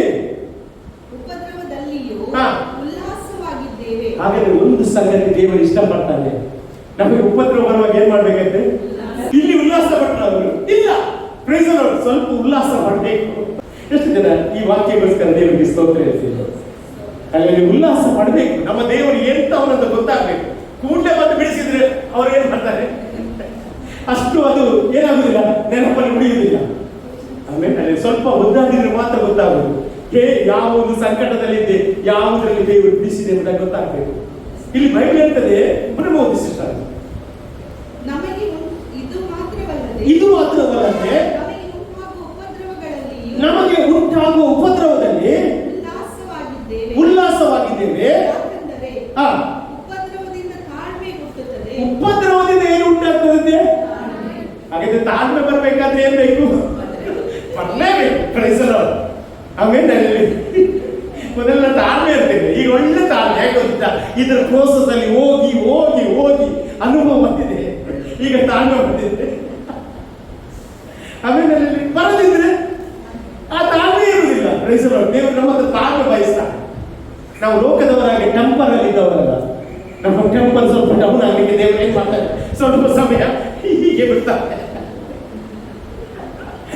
ಇವರು ಕೆಲವರೆಲ್ಲ ಭಯಂಕರ ಟೆಂಪರ್ ಅವರು ಹೇಗೆ ಆಗಿದ್ದಾರೆ ಗೊತ್ತಿಲ್ಲ. ಯಾಕೆ ಗೊತ್ತಿಲ್ಲ? ದೇವರು ಸ್ವಲ್ಪ ಸಮಯ ಬಿಡ್ತಾರೆ. ಇಲ್ಲಿ ಸಹ ಅದಕ್ಕೆ ಇವರೆಲ್ಲ ಟೆಂಪರ್ ಅಲ್ಲಿ ಇದ್ರು, ಇವರೆಲ್ಲ ಸ್ವಲ್ಪ ಸ್ಮೂತ್ ಮಾಡ್ಬೇಕಾಗ್ತದೆ. ಮತ್ತೆ ಓದಿಸಿದ್ರು. ಯಾಕಂದ್ರೆ ಉಪದ್ರವದಿಂದ ತಾಳ್ಮೆ ಹುಟ್ಟುತ್ತದೆ. ತಾಳ್ಮೆಯಿಂದ ಏನು ಸಿಗ್ತದೆ? ಹಾಗಾದ್ರೆ ಇದು ಅನುಭವ ಬೇಕು ಅವರಿಗೆ. ಇಷ್ಟ ತನಕ ಊಟ ಬೇಕಾ? ಸಿಕ್ತಿತ್ತು. ಏನೆಲ್ಲ ಬೇಕು ಎಲ್ಲ ಸಿಕ್ತಿತ್ತು. ಆದ್ರೆ ಈಗ ಸಿಗ್ತಾ ಇಲ್ಲ. ಸಿಕ್ಕದಾಗ ಏನ್ ಮಾಡ್ತಾರೆ? ಅವರ ಟ್ಯಾಲೆಂಟ್ ಅನ್ನು ಉಪಯೋಗಿಸ್ತಾರೆ. ಅವರೆಲ್ಲ ಯಾರು? ಫಿಶರ್ ಮ್ಯಾನ್ ಅಲ್ಲ, ಅವರಿಗೆಲ್ಲ ಸಮುದ್ರದಲ್ಲಿ ಹೋಗಿ ಹೋಗುದು ಹೇಗೆ ಬಚಾವ್ ಮಾಡೋದಂತ ಮಾಡ್ತಾರೆ. ಎಲ್ಲ ಟ್ರಿಕ್ ಅನ್ನು ಎಲ್ಲ ಮಾಡ್ತಾರೆ, ಯೂಸ್ ಮಾಡ್ತಾರೆ. ನಮ್ಮ ಟ್ರಿಕ್ ವರ್ಕ್ ಆಗ್ತದೆ? ನಮ್ಮ ಟ್ರಿಕ್ ಯಾವ್ದು ಏನಾಗುದಿಲ್ಲ, ವರ್ಕ್ ಆಗುದಿಲ್ಲ. ಇವರ ಟ್ರಿಕ್ ಎಲ್ಲ ಯಾವ್ದು ಸಹ ಪ್ರಯೋಜನ ಆಗಲಿಲ್ಲ. ಆಮೇಲೆ ಮತ್ತೆ ವಾಕ್ಯ ಓದಿ ಮುಂದೆ. ಅನುಭವದಿಂದ ಬರ್ತದಂತೆ? ಹಾಗಿದ್ರೆ ನಿರೀಕ್ಷೆ ಬರ್ಬೇಕಾದ್ರೆ ಏನ್ ಬೇಕು? ಆ ಪ್ರಾಬ್ಲಮ್ ಅಲ್ಲಿ ಹೋಗ್ಲೇಬೇಕು. ಎಷ್ಟು ಜನ ಆ ಪ್ರಾಬ್ಲಮ್ ಅಲ್ಲಿ ಹೋಗಿದ್ದೀರಾ? ಅನುಭವದಲ್ಲಿ ಹೋಗಿದ್ದೀರಾ? ಆಮೇಲೆ ಹೋಗಿದ್ದೀರಲ್ಲ, ದೇವರಿಗೆ ಸ್ತೋತ್ರ. ಇವತ್ತು ಅನುಭವದಲ್ಲಿ ಹೋಗದಿದ್ದರೆ ನಾವು ದೇವರನ್ನು ರುಚಿಸಲಿಕ್ಕೆ ಆಗುವುದಿಲ್ಲ. ನಂತರ ವಾಕ್ಯ ಅಂತದೆ, ಈ ನಿರೀಕ್ಷೆಯು ನಮ್ಮ ಆಶೆಯನ್ನು ಭಂಗಪಡಿಸುವುದು. ನೋಡಿ ಅಲ್ಲಿ ಬೈಬಲ್, ಈ ನಿರೀಕ್ಷೆಯು ನಮ್ಮ ಆಶೆ ಅಂದ್ರೆ ನಮ್ಮ ನಮ್ಮ ಪ್ರೊಟೆಕ್ಷನ್, ನಮ್ಮ ಜೀವಿತದಲ್ಲಿ ಬ್ಲೆಸ್ಸಿಂಗಿಗೆ ಅದೇನ್ ಮಾಡೋದಿಲ್ಲ, ಅದು ಆಶಾಭಂಗ ಪಡಿಸುವುದಿಲ್ಲ. ಅಂದ್ರೆ ಅದು ನೆರವೇರ್ತದೆ. ದೇವರು ಕಾಪಾಡ್ತಾನೆ, ದೇವರು ರಕ್ಷಿಸ್ತಾನೆ. ಮತ್ತೆ ನಮಗೆ ಕೊಟ್ಟಿರುವ ಪವಿತ್ರಾತ್ಮನ ಮೂಲಕವಾಗಿ ದೇವರ ಪ್ರೀತಿ ರಸವು ನಮ್ಮ ಹೃದಯಗಳಲ್ಲಿ ಧಾರಾಳವಾಗಿ ಸುರಿದದೆ ಎಲ್ಲ. ಏನಂತೆ? ಧಾರಾಳವಾಗಿ ದೇವರ ಪ್ರೀತಿ ರಸ ಸುರಿಲಿ. ಅಂದ್ರೆ ಇವತ್ತು ದೇವರನ್ನು ಎಷ್ಟೊಂದು ಪ್ರೀತಿಸ್ತಾನಲ್ಲ. ಆಮೇಲೆ ಅಲ್ಲಿ ಪ್ರೀತಿ ಇದ್ದದ್ರಿಂದಲೇ ಅವರನ್ನು ಆಚೆ ದಡಕ್ಕೆ ಹೋಗಿ ಅಂತ ಹೇಳಿದ್ರು, ಬೆಸ್ಸಾಯಿದಕ್ಕೆ ಹೋಗಿ ಅಂತ ಹೇಳಿದ್ರು. ಪ್ರೀತಿ ಇದ್ದದ್ರಿಂದಲೇ ಆತನು ಸಮುದ್ರದಲ್ಲಿ ನಡೆದು ಬಂದದ್ದು. ಇವತ್ತು ನಿಮ್ಮ ಮೇಲೆ, ನನ್ನ ಮೇಲೆ ದೇವರಿಗೆ ಎಷ್ಟು ದೊಡ್ಡ ಪ್ರೀತಿ ಉಂಟು. ಅಲ್ಲೆಲ್ಲೂಯ್ಯ. ಯೇಸು ಸ್ವಾಮಿ ಅಲ್ಲಿ ಬರ್ತಾ ಇದ್ದಾನೆ, ಅವರನ್ನು ಹುಡುಕಿಕೊಂಡು ಬರ್ತಾರೆ. ಹಾಗಾದ್ರೆ ಸಮಸ್ಯೆ ಇರುವಾಗ ನಮ್ಮನ್ನು ಹುಡುಕಿಕೊಂಡು ಬರುವ ದೇವರು ಯಾರಾಗಿದ್ದಾರೆ? ಯೇಸು ಸ್ವಾಮಿ ಆಗಿದ್ದಾನೆ. ಆಮೇಲೆ ಈ ಲೋಕದವರು ನಿಮಗೆ ಸಮಸ್ಯೆ ಇರುವಾಗ ಏನ್ ಮಾಡ್ತಾರೆ? ದೂರ ಆಗ್ತಾರೆ. ಆದ್ರೆ ಸಮಸ್ಯೆ ಇರುವಾಗ ಹತ್ತಿರ ಬರುವ ದೇವರು ನಮ್ಮ ದೇವರಾಗಿದ್ದಾರೆ. ಆ ಸಮಸ್ಯೆ ಬರುವಾಗ ನಮ್ಮನ್ನು ಹುಡುಕಿಕೊಂಡು ಬರುವ ದೇವರು ಅವನಾಗಿದ್ದಾನೆ. ಯೋಹಾನ ಬರೆದ ಸುವಾರ್ತೆ 5ನೇ ಅಧ್ಯಾಯ 1ನೇ ವಾಕ್ಯದಲ್ಲಿ ನಾವು ನೋಡಿದಾಗೆ, ಬೆತ್ಸದ ಕೊಳದಲ್ಲಿ 38 ವರ್ಷದಿಂದ ಆ ಒಂದು ಪ್ಯಾರಲೈಸ್ ಆದ ವ್ಯಕ್ತಿಗೆ ಹುಡುಕಿಕೊಂಡು ಯಾರು ಬಂದ? ಯೇಸು ಸ್ವಾಮಿ ಹುಡುಕಿಕೊಂಡು ಬಂದ. ಯಾರೆಲ್ಲ ಕಷ್ಟದಲ್ಲಿ ಇರ್ತಾರೆ, ಯಾರೆಲ್ಲ ಸಂಕಟದಲ್ಲಿದ್ದಾರೆ, ಯಾರೆಲ್ಲ ಸಮಸ್ಯೆದಲ್ಲಿದ್ದಾರೆ, ಯೇಸು ಸ್ವಾಮಿ ಅವರು ಹುಡುಕಿಕೊಂಡು ಬರ್ತಾ ಇದ್ದಾರೆ. ಕೆಲವೊಮ್ಮೆ ದೇವರು ಏನ್ ಮಾಡ್ತಾರೆ? ಸ್ವಲ್ಪ ಸಮಯ ಏನ್ ಮಾಡ್ತಾರೆ? ಬಿಡ್ತಾರೆ. ಯಾಕೆ? ತಾಳ್ಮೆ ಬರಲಿಕ್ಕೆ. ನೋಡಿ, ಅವರಿಗೆ ಗೊತ್ತಾಗಬೇಕು ನಾನೇ ದೇವರೇ ಎಂಬುದಾಗಿ ಗೊತ್ತಾಗಬೇಕಿತ್ತು. ನೋಡಿ, ಅವರಿಗೆ ಆ ಮೂಮೆಂಟ್ ಅಲ್ಲಿ ಪ್ರಾರ್ಥನಾ ಅವರು ಮಾಡಲಿಲ್ಲ. ನಿಜವಾಗಿ ಏನ್ ಮಾಡ್ಬೇಕಿತ್ತು? ಯೇಸು ಹತ್ರ ಕೇಳ್ತಾರೆ, ನಮಗೆ ಪ್ರಾರ್ಥನೆ ಮಾಡಿ ಕಳಿಸಂತ. ಆ ಮೂಮೆಂಟ್ ಅಲ್ಲಿ ಮಾತ್ರ ಕೇಳಿದ್ರು. ಸಮಸ್ಯೆ ಬರುವಾಗ ಅವರು ಏನ್ ಮಾಡಲಿಲ್ಲ? ಪ್ರಾರ್ಥನೆ ಮಾಡುವ ದೇವರ ಮಕ್ಕಳಿಗೋಸ್ಕರ ಸ್ತೋತ್ರ. ಹಲ್ಲೆಲೂಯಾ. ಇಲ್ಲಿ ನೋಡಿ, ಆ ಒಂದು ಸಂದರ್ಭದಲ್ಲಿ ಯೇಸು ಸ್ವಾಮಿ ಅವರನ್ನು ಹುಡುಕಿಕೊಂಡು ಹೋಗ್ತಾ ಇದ್ದಾರೆ. ಯೋಹಾನನ ಬರೆದ ಸುವಾರ್ತೆ 11ನೇ 1ನೇ ವಾಕ್ಯದಲ್ಲಿ ಲಾಜರನು ಸತ್ತಾಗ ಆ ಲಾಜರನ್ನು ಹುಡುಕಿಕೊಂಡು, ಮಾರ್ಥ ಮರಿಯಳನ್ನು ಹುಡುಕಿಕೊಂಡು ಆ ಕುಟುಂಬದ ಮಧ್ಯೆ ಬರಲಿಕ್ಕೆ ಕಾರಣ ಸತ್ತ ಲಾಜರನ್ನು ಬದುಕಿಸಿಕೊಡ್ಲಿಕ್ಕೆ. ಅಲ್ಲೆಲ್ಲೂಯಾ. ಹಾಗಾದ್ರೆ ಯಾರೆಲ್ಲ ಕಷ್ಟದಲ್ಲಿದ್ರು ಅವರನ್ನು ಹುಡುಕಿಕೊಂಡು ಬರುವ ದೇವರು ನಮ್ಮ ದೇವರಾಗಿದ್ದಾನೆ. ಪೇತ್ರನ ಅತ್ತೆ ಜ್ವರದಲ್ಲಿ ಇರುವಾಗ ಆಮೇಲೆ ಆ ಮನೆಗೆ ಅವರು ಹುಡುಕಿಕೊಂಡು ಬಂದ. ಇದುವರೆಗೆ ಆ ಒಂದು ಸಂದರ್ಭದಲ್ಲಿ ಯಾರು ಕರೀಲಿಕ್ಕಿಲ್ಲ, ಪೇತ್ರ ಸಹ ಕರೀಲಿಕ್ಕಿಲ್ಲ. ಆದ್ರೆ ಯೇಸು ಸ್ವಾಮಿಗೆ ಗೊತ್ತಿತ್ತು ಪೇತ್ರನ ಅತ್ತೆ ಜ್ವರದಲ್ಲಿದ್ದಾಳೆ ಎಂದಾಗ. ಅವಳಿಗೆ ಹೇಳಲಿಕ್ಕೆ ಆಗ್ಲಿಲ್ಲ. ಯೇಸು ಸ್ವಾಮಿ ಬಂದು ಅವಳ ಮೇಲೆ ಕೈ ಇಟ್ಟು ಪ್ರಾರ್ಥನೆ ಮಾಡುವಾಗ ಪೇತ್ರನ ಅತ್ತೆ ಎದ್ದು ಏನ್ ಮಾಡಿದ್ದು? ಉಪಚಾರ ಮಾಡಿದ ಅಂತ ವಾಕ್ಯ ಇರ್ತದೆ. ಇವತ್ತು ನಾನು ಹೇಳಿ, ನಿಮ್ಮನ್ನು ಸಹ ಸಮಸ್ಯೆಯಲ್ಲಿ ನೋಡಿ ಹಿಂಜರಿಯ ಹೋಗುವ ದೇವರಲ್ಲ, ಸಮಸ್ಯೆಗೆ ಬಂದಾಗ ನಿಮ್ಮ ಮಧ್ಯೆ ಆತನು ಬಂದು ನಿಲ್ಲುವ ದೇವರಾಗಿದ್ದಾನೆ. ಹಲ್ಲೆಲೂಯಾ. Praise the lord. ನಾವು ನೋಡ್ತೇವೆ ಅನೇಕ ವ್ಯಕ್ತಿಗಳು ಜೀವಿತದಲ್ಲಿ ಕಷ್ಟದಲ್ಲಿರುವಾಗ ಯೇಸು ಸ್ವಾಮಿ ಹುಡುಕಿಕೊಂಡು ಬಂದ. ಆದಾಮ ಹವ್ವಳು ಪಾಪ ಮಾಡುವಾಗ ಅವರನ್ನು ಹುಡುಕಿಕೊಂಡು ದೇವರು ಬಂದ. ಹಲ್ಲೆಲೂಯಾ. ಎಂತ ಒಂದು ದೇವರಾಗಿದ್ದಾನೆ, ಎಂತ ಒಂದು ರಕ್ಷಕನಾಗಿದ್ದಾನೆ. ನಾವು ಕಷ್ಟದಲ್ಲಿ ನಮ್ಮ ಜೊತೆ ನಿಲ್ಲುವ ದೇವರವರಾಗಿದ್ದಾನೆ. ಆಮೇಲೆ ಹಲ್ಲೆಲೂಯಾ. ಕೀರ್ತನೆ 56:8 ಹೇಳ್ತದೆ, ನಾನು ದೇಶಭ್ರಷ್ಟನಾಗಿ ಅಲೆದಾಡಿದಾಗ ನೀನು ಬಂದೆ. ಹಾಗಾದ್ರೆ ಇವತ್ತು ನಾವು ಯಾವ ಕಷ್ಟದಲ್ಲಿ ಹೋಗ್ತೇವೋ, ಯಾವ ಸಂಕಟದಲ್ಲಿ ಹೋಗ್ತೇವೋ, ಯಾವ ಇಕ್ಕಟ್ಟಿನಲ್ಲಿ ಹೋಗ್ತೇವೋ ಅದನ್ನು ನೋಡುವ ದೇವರು ನಮ್ಮ ದೇವರಾಗಿದ್ದಾನೆ ಅಂತ. ನಂತರ ವಾಕ್ಯ ಹೇಳ್ತದೆ, ನನ್ನ ಕಣ್ಣೀರು ನಿನ್ನ ಮುದ್ದಲಿಯಲ್ಲಿ ಶೇಖರವಾಗಿದೆ. ಒಂದು ಕಣ್ಣೀರು ಸಹ ಆತ ನೋಡುವ ದೇವರಾಗಿದ್ದಾನೆ. ನಂತರ ಹೇಳ್ತದೆ, ದೇವರು ನನ್ನ ಸಂಗಡ ಇರುವುದು ನಿಶ್ಚಯ. ನಾನು ಆತನಿಗೆ ಮೊರೆ ಇಡುವಾಗ ನನ್ನ ವಿರೋಧಿಗಳು ಏನಾಗ್ತಾರೆ? ಪಲಾಯನ ಮಾಡ್ತಾರೆ ಅಂತ ಮುಂದಿನ ವಾಕ್ಯ ಹೇಳ್ತಾರೆ. ಪಕ್ಕದಲ್ಲಿ ಪಲಾಯನ ಮಾಡುತ್ತಾರೆ ಎಂಬುದಾಗಿ. ಯಾಕೆ? ನಮ್ಮ ದೇವರು ಪ್ರಾರ್ಥನೆಯನ್ನು ಕೇಳುವ ದೇವರಾಗಿದ್ದಾನೆ. ಇವತ್ತು ನಾನು ಹೇಳ್ತೇನೆ, ನಿನ್ನ ವಿರೋಧಿ ಎಷ್ಟೇ ದೊಡ್ಡದಾಗಿರಲಿ, ನಿನ್ನ ಮುಂದೆ ಅವನು ನಿಲ್ಲಿಗೆ ದೇವರು ಬಿಡುವುದಿಲ್ಲ. ಯಾಕಂದ್ರೆ ಅವನೇ ರಕ್ಷಕ, ಅವನೇ ವಿಮೋಚಕನಾಗಿದ್ದಾನೆ. ಅವನು ನಿನ್ನ ಕಷ್ಟವನ್ನು ನೋಡಿ ಪರಿಹಾರ ಮಾಡುವ ದೇವರಾಗಿದ್ದಾನೆ. ಇಕ್ಕಟ್ಟಿನಲ್ಲಿ ವಿಶೇಷ ಸಹಾಯಕನಾಗಿ ಆತನು ಬರುವ ದೇವರಾಗಿದ್ದಾನೆ. ಹಲ್ಲೆಲೂಯಾ. ಪ್ರಾರಂಭದಿಂದಲೂ ಸಹ ದೇವರು ಮನುಷ್ಯನನ್ನು ಹುಡುಕುತ್ತಾ ಇದ್ದ. ಲೂಕನ ಬರೆದ ಸುವಾರ್ತೆ 19:10 ವಾಕ್ಯ ಹೇಳ್ತದೆ, ಮನುಷ್ಯ ಕುಮಾರನು ಕೆಟ್ಟು ಹೋದವರನ್ನು ಹುಡುಕಿ ರಕ್ಷಿಸಲಿಕ್ಕೋಸ್ಕರ ಈ ಲೋಕಕ್ಕೆ ಅಂತರ್ಯವರಾಗಿ. ಹಾಗಾದ್ರೆ ದೇವರ ಪ್ರೀತಿ ಎಷ್ಟು ದೊಡ್ಡದಾಗಿದೆ. ದೇವರ ಕೃಪೆ ಎಷ್ಟು ದೊಡ್ಡದಾಗಿದೆ. ಇಲ್ಲಿ ಶಿಷ್ಯರನ್ನು ಹುಡುಕಿಕೊಂಡು ಯೇಸು ಸ್ವಾಮಿಯಲ್ಲಿ ಬರ್ತಾ ಇದ್ದಾರೆ. ಬರುವಾಗ ಅಲ್ಲಿ ನೋಡಿ ವಾಕ್ಯ ಇರ್ತದೆ ಏನಂತ ಹೇಳಿದ್ರೆ ನೋಡಿ, ಅಲ್ಲಿ 49ನೇ ವಾಕ್ಯ, ಮಾರ್ಕನ ಬರೆದ ಸುವಾರ್ತೆ 6ನೇ ಅಧ್ಯಾಯ 49ನೇ ವಾಕ್ಯ.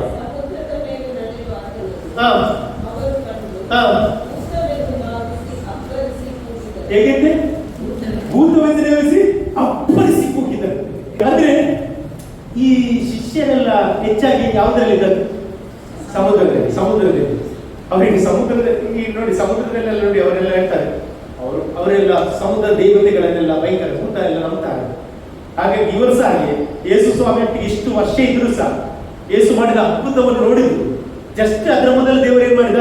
ಮಿರಕಲ್ ಮಾಡಿದ. 5 ರೊಟ್ಟಿ 2 ಮೀನು 1000 ಜನ ಇದನ್ನು ನೋಡಿದ. ಆದ್ರೂ ಸಹ ಇಲ್ಲಿ ಯಾರನ್ನು ಗ್ರಹಿಸಲಿಲ್ಲ ಅವರು? ಯೇಸು ಸ್ವಾಮಿಯನ್ನು ಗ್ರಹಿಸಿ. ಇವತ್ತು ಸಹ ನಿಮ್ಮ ಜೀವಿತದಲ್ಲಿ ಅನೇಕ ಅದ್ಭುತಗಳನ್ನು ಮಾಡಲಿಲ್ಲ. ಇಷ್ಟು ಅದ್ಭುತ ನಡೆದ್ರು ಸಹ ಇನ್ನೊಂದು ಪ್ರಾಬ್ಲಮ್ ಬರಲಿ ಅಂತ ನೀವೇನು ಹೇಳ್ತೀರಿ? ಆಗ ಅದ್ಭುತ ಮಾಡಿದ್ದಾನೆ, ಇವತ್ತು ಸಹ ಅದ್ಭುತ ನಡೀತಾರೆ. ಇದೇ ವಿಶ್ವಾಸಿಯ ಭರವಸೆ. ಇಲ್ಲಿ ನೋಡಿ, ಅವರು ಭೂತ ಅಂತ ಹೇಳಿ ಅಬ್ಬರಿಸಿದ್ರಂತೆ. ಮತ್ತೆ ಅದನ್ನು ನೋಡಿ ತತ್ತರಿಸಿದರು.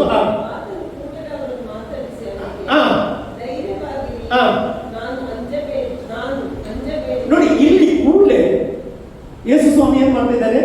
ಸಮುದ್ರದಲ್ಲಿ ನಡೆದುಕೊಂಡು ಬರ್ತಾರೆ. ನಡೆದುಕೊಂಡು ಬಂದದ್ದು ಮಾತ್ರ ಅಲ್ಲ, ಇವರು ಇಲ್ಲಿ ದೋಣಿಯಲ್ಲಿ ಹೋಗುವಾಗ ಯೇಸು ಸ್ವಾಮಿ ದೋಣಿಯಲ್ಲಿ ಏನ್ ಮಾಡ್ತಾರೆ? ದಾಟಿ ಏನ್ ಮಾಡ್ತಾರೆ? ಮುಂದೆ ಹೋಗ್ತಾರೆ. ಏನು ದಾಟಿ ಮುಂದೆ ಹೋಗ್ತಾರೆ? ಯಾಕೆ ಯೇಸು ಸ್ವಾಮಿ ದಾಟಿ ಮುಂದೆ ಹೋದಂತ ಹೇಳಿದ್ರೆ ಆತ್ಮಿಕ ಅರ್ಥ ಏನಂತ ಹೇಳಿದ್ರೆ, ನೀವಿವತ್ತು ಕಷ್ಟಪಡ್ತಾ ಇದ್ದೀರಲ್ಲ, ನೀವಿವತ್ತು ಒದ್ದಾಡ್ತಿದ್ದೀರಲ್ಲ, ನಿಮ್ಮ ಪ್ರಾಣಕ್ಕೋಸ್ಕರ ಒದ್ದಾಡ್ತಿದ್ದೀರಲ್ಲ, ನೀವು ಸಾಯ್ತೀರಿ ಎಂಬುದಾಗಿ ನೀವು ಇವತ್ತು ಎಣಿಸ್ತಾ ಇದ್ದೀರಲ್ಲ, ಇದಕ್ಕಿಂತ ಇದೇ ರೀತಿ ನಾನು ಸಹ ಇದನ್ನೇ ಅನುಭವಿಸಲಿಕ್ಕೆ ನಾನು ನಿಮ್ಮ ಮುಂದೆ ಹೋಗ್ತಾ ಇದ್ದೇನೆ. ಇದಕ್ಕಿಂತ ದೊಡ್ಡ ಕಷ್ಟ ಸಂಕಟವನ್ನು ನಾನು ಅನುಭವಿಸಲಿಕ್ಕೆ ಹೋಗ್ತೇನೆ ಎಂಬುದಾಗಿ ದೇವರು ಅದನ್ನು ಅವರಿಗೆ ಪ್ರಕಟಪಡಿಸಲಿಕ್ಕೆ ಇಷ್ಟಪಡ್ತಾ ಇದ್ದಾನೆ. ಇವತ್ತು ನಾನು ಹೇಳ್ತೇನೆ, ನಾವು ಹೋದ ಕಷ್ಟ ಮುಂದೆ ದೇವರು ಹೋದ ಕಷ್ಟ, ಯೇಸು ಸ್ವಾಮಿ ಹೋದ ಕಷ್ಟ ಲೆಕ್ಕ ಪ್ರೆಸರ್ ಆತ ನಮಗೋಸ್ಕರ ಆ ಪೆಟ್ಟು 31 ಚಳಿ ಏಟನ್ನು, ಮುಳ್ಳಿನ ಕಿರೀಟವನ್ನು, ಮತ್ತೇನು ಮೊಳೆ ಗಾಯವನ್ನು, ಪಾಕೆ ಇಷ್ಟೆಲ್ಲ ಕಷ್ಟ ಅನುಭವಿಸಿದ್ರು. ನಾವು ಸ್ವಲ್ಪ ಕಷ್ಟ ಬಂದ್ರೆ ಏನ್ ಮಾಡ್ತೇವೆ? ನಾವು ಅಯ್ಯೋ ದೇವರು ಯಾಕೆ ಈ ಕಷ್ಟ ಎಂಬುದಾಗಿ ಕೇಳ್ತೇವೆ. ಆದ್ರೆ ಯೇಸು ಸ್ವಾಮಿ ಆ ಕಷ್ಟವನ್ನೆಲ್ಲ ತನ್ನ ಮೇಲೆ ತೆಗೆದುಕೊಂಡ. ಹಲ್ಲೆಲೂಯಾ. ವಾಕ್ಯ ಹೇಳ್ತದೆ. ಆಮೇಲೆ ಆಗ ಇವರು ಭೂತ ಅಂತ ಒಬ್ಬೆಟ್ಟಿಗೆ ಶುರು ಮಾಡುವಾಗ ಯೇಸು ಸ್ವಾಮಿ ಫಸ್ಟ್ ಏನ್ ಮಾಡಿದ್ರು? ಅವರ ಭಯವನ್ನು ತೆಗೆದ. ಫಸ್ಟ್ ದೇವರು ಏನ್ ಮಾಡುದು? ಭಯವನ್ನು ತೆಗೆಯುವುದು. 56ನೇ ಕೀರ್ತನೆಯಲ್ಲಿ 3ನೇ ವಾಕ್ಯ, ನನಗೆ ಹೆದರಿಕೆ ಉಂಟಾದಾಗ ನಾನು ನಿನ್ನನ್ನೇ ಆಶ್ರಯಿಸ್ತೇನೆ. ಇವತ್ತು ಭಯ ಪಡ್ತೀರಾ? ದೇವರನ್ನು ಆಶ್ರಯಿಸ್ತೀನಿ. ಅಲ್ಲಿ ದೇವರು ಭಯವನ್ನು ತೆಗಿತಾನೆ. ಯೇಸು ಸ್ವಾಮಿ ಮಾಡಿದ ಮೊದಲ ಕಾರ್ಯನು ಭಯ ತೆಗೆದ. ಭಯ ತೆಗೆದು ಏನು ಹೇಳಿದ? ಹೆದರಬೇಡ್ರಿ, ನಾನು ಯೇಸು, ನಿಮ್ಮ ಪ್ರೀತಿ ಯೇಸು. ಅವರಿಗೆ ಕಂಪು ಮಾಡ್ಲಿಕ್ಕೆ ಹೋಗ್ತಾ ಇದೆ ನಾನು ಎಂಬುದಾಗಿ. ನೋಡಿ, ನಿಜವಾಗಿ ನೋಡಿದ್ರೆ ಶಿಷ್ಯರು ಯಾರನ್ನು ತಿಳಿದುಕೊಳ್ಳಿಲ್ಲ. ಯೇಸು ಸ್ವಾಮಿಯನ್ನು ಸತ್ತು ಬದುಕಿದ ನಂತರ ಸಹ ಯೇಸು ಸ್ವಾಮಿಯಿಂದ ಏನ್ ಹೇಳಿದ್ರು? ಯೇಸು ಸ್ವಾಮಿ ಎಂತೆಲ್ಲ ತೋರಿಸಿದ, ಕೈಯನ್ನು ನೋಡ್ರಿ, ಪಕ್ಕೆಯನ್ನು ನೋಡ್ರಿ, ಎಲ್ಲ ಹೇಳಿದ್ರು. ವಾಕ್ಯ ಹೇಳ್ತಿದ್ದೆ ಏನಂತ ಹೇಳಿದ್ರು? ಫಸ್ಟ್ ಅವರ ಭಯವನ್ನು ನೀಗಿಸಿದ. ಅವರಿಗೆ ಕಂಪು ಮಾಡ್ತಾನೆ, ನಾನು ಬಂದಿದ್ದೇನೆ, ನಾನು ನಿಮ್ಮ ಬಳಿಗೆ ಬಂದಿದ್ದೇನೆ ಎಂಬುದಾಗಿ ಅವರಿಗೆ ಭರವಸೆಯನ್ನು ಕೊಡ್ತಾನೆ. ಭರವಸೆ ಕೊಟ್ಟ ನಂತರ ಏನ್ ಮಾಡ್ತಾನೆ? ಅವನು ಆ ದೋಣಿಯ ಒಳಗೆ ಬರ್ತಾನೆ. ಭಯವನ್ನು ತೆಗೆದ. ಅವರ ಮನೆ ಒಳಗೆ, ಆ ದೋಣಿಯ ಒಳಗೆ ಯಾರು ಹೋದ? ಯೇಸು ಸ್ವಾಮಿ ಹೋದ. ಯೇಸು ಸ್ವಾಮಿ ಮನೆಯ ಒಳಗೆ ಹೋದ ಕೂಡಲೇ ಏನಾಯ್ತು? ಗಾಳಿ ಏನಾಯ್ತದೆ? ಯಾರ ಮನೆಯಲ್ಲಿ ಯೇಸು ಬರ್ತಾನೆ, ಯಾವ ಬಿರುಗಾಳಿ ಸರಿಯಲಿಕ್ಕೆ ಆಗುವುದಿಲ್ಲ, ಯಾವ ರೋಗ ನಿಲ್ಲಕ್ಕೆ ಆಗುವುದಿಲ್ಲ, ಯಾವ ಮಾಟ ನಿಂತಲಿಕ್ಕೆ ಆಗುವುದಿಲ್ಲ, ಯಾವ ಮಂತ್ರ ನಿಲ್ಲಲಿಕ್ಕೆ ಆಗುವುದಿಲ್ಲ. ಯಾಕಂದ್ರೆ ನೀನು ಸೇವಿಸುವ ದೇವರು ಅವನು ಸಾಧಾರಣ ದೇವರಲ್ಲ. ಆತನ ಭೂಮಿ ಮತ್ತು ಆಕಾಶವನ್ನು ಉಂಟು ಮಾಡಿದ ದೇವರು. ಆತನಿಗೆ ಅಸಾಧ್ಯವಾದ ಕಾರ್ಯ ಒಂದೂ ಇಲ್ಲ ಎಂಬುದಾಗಿ ಹೇಳಿಕೆ ಇಷ್ಟಪಡುತ್ತೇನೆ. ಅಲ್ಲಿ ಇಲ್ಲಿ ನೋಡಿ, ಯೇಸು ಸ್ವಾಮಿ ಗಾಳಿಯ ಜೊತೆ ಮಾತನಾಡುವ ಮೊದಲು ಯಾರ ಜೊತೆ ಮಾತನಾಡುತ್ತಿದ್ದಾರೆ? ಶಿಷ್ಯರ ಜೊತೆ ಮಾತನಾಡುತ್ತಿದ್ದಾರೆ. ಅಲ್ಲಿ ಮೊದಲು ಶಿಷ್ಯರನ್ನು ಶಾಂತಪಡಿಸ್ತಾನೆ, ನಂತರ ಗಾಳಿಯನ್ನು ಶಾಂತಪಡಿಸ್ತಾನೆ. ನಾವು ಫಸ್ಟ್ ಶಾಂತ ಆಗ್ಬೇಕು. ರೋಗ, ಅಯ್ಯೋ ನನಗೆ ರೋಗ, ಅಯ್ಯೋ ನನಗೆ ಇದು, ಅದೇ ಹೇಳ್ತಾ ಇದ್ರೆ ಏನಾಗುದಿಲ್ಲ, ಗುಣ ಆಗುದಿಲ್ಲ. ಫಸ್ಟ್ ನೀನು ಶಾಂತ ಆಗಬೇಕು. ಕೀರ್ತನೆಯಲ್ಲೆಲ್ಲ ನೋಡುವಾಗ ನನ್ನ ಮನವೇ ಯೆಹೋವನನ್ನು ನಂಬಿ ಶಾಂತವಾಗಿರು. ಮತ್ತೆ ವಾಕ್ಯ ಹೇಳ್ತದೆ, ನನ್ನ ನಿರೀಕ್ಷೆ ನೆರವೇರುವುದು ಆತನಿಂದಲೇ. ನನ್ನ ಮನೆಯಲ್ಲಿ ಯೆಹೋವನನ್ನು ನಂಬಿ ಶಾಂತವಾಗಿರು. ಇವತ್ತು ಫಸ್ಟ್ ನಮ್ಮ ಮೈಂಡ್ ಅನ್ನು ಕೂಲ್ ಮಾಡಬೇಕು. ಹಲ್ಲೆಲೂಯಾ. ಈ ಒಂದು ಬಿರುಗಾಳಿ ಬಂದದ್ದು ನನ್ನ ನಾಶ ಮಾಡಲಿಕ್ಕಲ್ಲ, ನನ್ನನ್ನು ನೋಡುವ ದೇವರು ನನ್ನ ಸಹಾಯವಿದ್ದಾನೆ. ನನ್ನನ್ನು ಅರ್ಧ ದಾರಿಯಲ್ಲಿ ಕೈ ಬಿಡುವ ದೇವರಲ್ಲ, ನನ್ನ ಪ್ರಾಣದಲ್ಲಿ ನನ್ನ ಜೊತೆ ಇರುವ ದೇವರು, ನನ್ನನ್ನು ಕೊನೆಯವರೆಗೆ ಕಾಪಾಡುವ ದೇವರವನಾಗಿದ್ದಾನೆ. ಆಮೇಲೆ ಹಲ್ಲೆಲೂಯಾ. ವಾಕ್ಯ ಸ್ಪಷ್ಟವಾಗಿ ಹೇಳ್ತದೆ, ಆತನು ಏನ್ ಮಾಡ್ತಾನೆ? ಶಿಷ್ಯರನ್ನು ಶಾಂತಪಡಿಸ್ತಾನೆ, ನಂತರ ಗಾಳಿಯನ್ನು ಏನ್ ಮಾಡ್ತಾನೆ? ಶಾಂತಪಡಿಸುತ್ತಿದ್ದಾನೆ. ಇವತ್ತು ದೇವರ ಮಕ್ಕಳೇ, ಒಂದು ವಿಷಯ ಇಷ್ಟಪಡ್ತೇನೆ, ದೇವರು ಯಾವಾಗಲೂ ಸಹ ನಮ್ಮ ಪಾಪವನ್ನು ತೆಗೆಯುತ್ತಾನೆ, ನಂತರ ಸಮಸ್ಯೆಗಳಿಂದ ನಮ್ಮನ್ನು ಬಿಡಿಸುತ್ತಾನೆ. ಇವತ್ತು ಎಷ್ಟು ಜನ ನಂಬ್ತೇನೆ? ನಾನು ಪರವಾಗಿ ನಂಬ್ತೇನೆ. ಅಂದು ಶಿಷ್ಯರ ಬಗ್ಗೆ ಕಾಳಜಿ ವಹಿಸಿದ ದೇವರು ಇವತ್ತು ನಿಮ್ಮ ಬಗ್ಗೆ ಕಾಳಜಿ ವಹಿಸುತ್ತಾನೆ. ಆತ ನಿಮ್ಮ ಸಂಗಡ ಇರ್ತಾನೆ.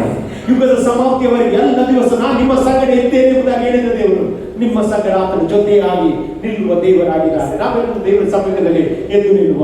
ಎಷ್ಟು ಜನ ಈ ವಾಕ್ಯಕ್ಕೋಸ್ಕರ ಎಗ್ರಿ ಆಗ್ತಿದ್ದೇನೆ? ಇವತ್ತು ನಾನು ಹೇಳ್ತೇನೆ, ನಿನ್ನ ಚರಿತ್ರೆಗಳನ್ನು ದೇವರು ಬದಲಾಯಿಸುತ್ತಾನೆ. ಯೇಸು ಸ್ವಾಮಿ ಹೇಳ್ತಾನೆ, ನನ್ನನ್ನು ನಂಬುವವರು ನಾನು ನಡೆಸುವ ಕ್ರಿಯೆಯನ್ನು ಮಾಡುತ್ತಾನೆ. ಇವತ್ತು ದೇವರನ್ನು ನಂಬುವ ಪ್ರಿಯರೇ, ಇವತ್ತು ಯಾವುದೇ ಪರಿಸ್ಥಿತಿಯಲ್ಲಿ ಸಿಕ್ಕಿಕೊಂಡಿರುವುದಾದರೆ ಆತನ ಕಣ್ಣುಗಳು ನೀನು ನೋಡುತ್ತಾ ಉಂಟು. ಆತನ ಕಣ್ಣುಗಳು ನಿನ್ನನ್ನು ನೋಡುತ್ತಾ ಉಂಟು. ಒಂದು ಪಕ್ಷ ಕೆಲವು ಸಮಯ ಒದ್ದಾಡ್ತಿರ್ಬೋದು, ತೊಂದರೆ ಇಲ್ಲ. ನೀನು ನಂಬಿಕೆ ಇವತ್ತು ಯೇಸು ನನ್ನ ಇದರಿಂದ ಬಿಡುಗಡೆ ಮಾಡ್ತಾ ಇದ್ದೇನೆ, ಯೇಸು ನನ್ನ ಇದರಿಂದ ಹೊರಗೆ ತರ್ತಾನೆ ಅಂತ ಎಷ್ಟು ಜನ ನಂಬ್ತೇನೆ? ಈ ಭಯದಿಂದ ದೇವರು ಹೊರಗೆ ತರ್ತಾನೆ. ಈ ಒಂದು ಬಿರುಗಾಳಿಯನ್ನು ದೇವರು ಶಾಂತಪಡಿಸ್ತಾನೆ ಎಂಬುದಾಗಿ ನೀನು ನಂಬುವುದಾದ್ರೆ ನಿನ್ನ ಕರಗಳನ್ನು ಹೇಳಿ, ಡ್ಯಾಡಿ ನಿನಗೆ ಸ್ತೋತ್ರಪ್ಪ. ಶರಣ ಮನಸ್ಸಿ ಅಂದರೆ ನನ್ನ ಡ್ಯಾಡಿ ಒಳ್ಳೆಯವ, ಸರಿ ಮಾಡುವೆ, ನನ್ನೊಂದಿಗಿರುವಾಗಲೇ. ನನ್ನ ಡ್ಯಾಡಿ, ನನ್ನ ಡ್ಯಾಡಿ ಒಳ್ಳೆಯವ, ನಿನ್ನ ಹೆಸರೇ ಮಾಡುವೆ.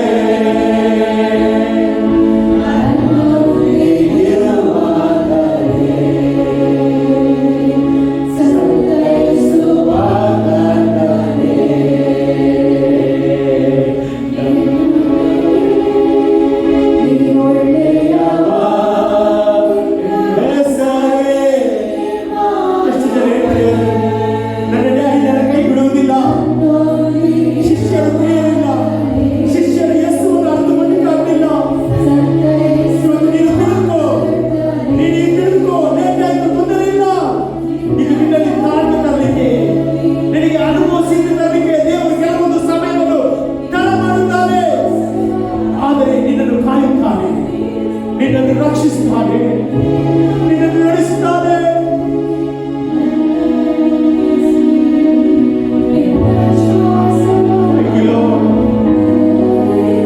ಯಾವುದೇ ಸಮಸ್ಯೆ ಇರುವುದಾದರೆ ನನ್ನ ಕರ್ತನು ಮಾತನಾಡುತ್ತಿದ್ದಾನೆ.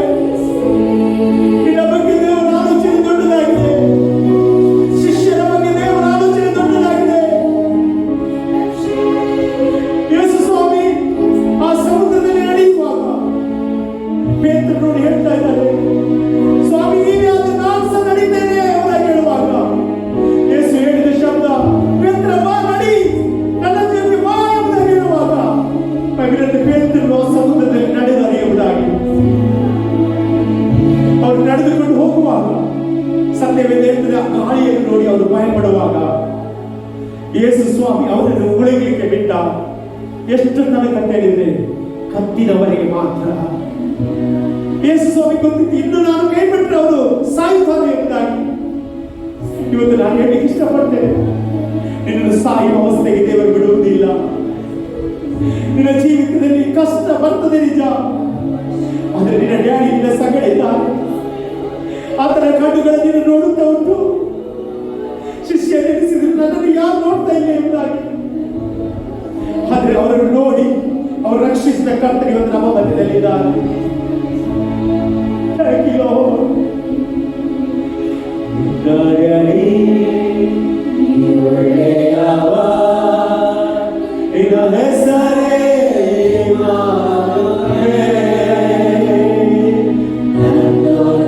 ನನ್ನೊಂದಿಗಿರುವಾಗಲೇ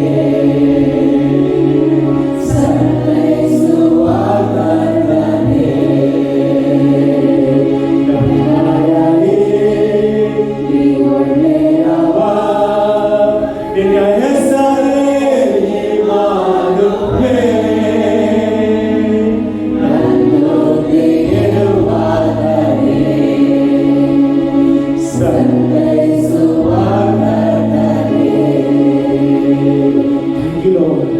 ಕರ್ತನೆ ಇಷ್ಟು ಸಮಯ ನಮ್ಮೊಂದಿಗೆ ಮಾತನಾಡಲಿಕ್ಕೆ ಸ್ತೋತ್ರ. ದೇವರೇ, ನೀನು ಯಾವಾಗ ನಮ್ಮ ಜೊತೆ ಇದ್ದೀ ಸ್ವಾಮಿ. ನಾವು ಅನೇಕ ಸಾರಿ ಭಯಪಟ್ಟೆವು. ಅನೇಕ ಸಾರಿ ಭಯಪಟ್ಟಾಗ ನೀನು ಹೇಳಿದೆಯಲ್ಲ, ಧೈರ್ಯವಾಗಿದೆ, ನಾನು ನಿಮ್ಮ ಸಂಗಡಿದ್ದೇನೆ ಎಂಬುದಾಗಿ. ಈ ವಾಕ್ಯವನ್ನು ನಾವು ಯಾವಾಗಲೂ ಗಟ್ಟಿಯಾಗಿ ಹಿಡಿದುಕೊಂಡು ನಮ್ಮ ಮುಂದಿನ ಪ್ರಾಣವನ್ನು ಹೋಗಲಿಕ್ಕೆ ಕೃಪೆ ಕೊಡು. ಸರಿ ಬಂದ ಎಲ್ಲ ಮಕ್ಕಳನ್ನು ಆಶೀರ್ವಾದ ಮಾಡು. ಅವರ ಜೀವಿತ ನೀನು ಇರುವುದಕ್ಕೆ ನಿಮಗೆ ಸ್ತೋತ್ರ. ಯಾವ ಬಿರುಗಾಳಿ ಅವರನ್ನು ತರಲಿಕ್ಕಾಗುವುದಿಲ್ಲ. ಅವರಿಗೊಟ್ಟ ವಾಗ್ದಾನಗಳನ್ನು ನೀನು ಪೂರೈಸಿದರೆ ನಿನಗೆ ಸ್ತೋತ್ರ. ಸರಿ ಬಂದ ಎಲ್ಲ ಮಕ್ಕಳನ್ನು ಆಶೀರ್ವಾದ ಮಾಡು. ದೇವರಿಗೆ ಈ ದಿನ ನಿನ್ನ ಸಮ್ಮುಖದಲ್ಲಿ ಕಳೆಯುವಂತೆ ಕೃಪೆ ಕೊಟ್ಟದಕ್ಕೆ ನಿನಗೆ ಸ್ತೋತ್ರ. ದೇವರಿಗೆ ಎಲ್ಲವನ್ನು ನಿಮ್ಮ ಕರಗಳಿಗೆ ತುಂಬಿಸ್ತೇವೆ. ಮಹಿಮೆ ನಿನಗೆ ಯೇಸುವಿನ ನಾಮದಲ್ಲಿ ಬೇಡುತ್ತೇನೆ ತಂದೆ. ಆಮೆನ್. ಆಹಾ, ಹಲ್ಲೆಲೂಯದೊಂದಿಗೆ ಅತ್ಯ ಆಶೀರ್ವಾದ ಪಡೆದುಕೊಳ್ಳುವ.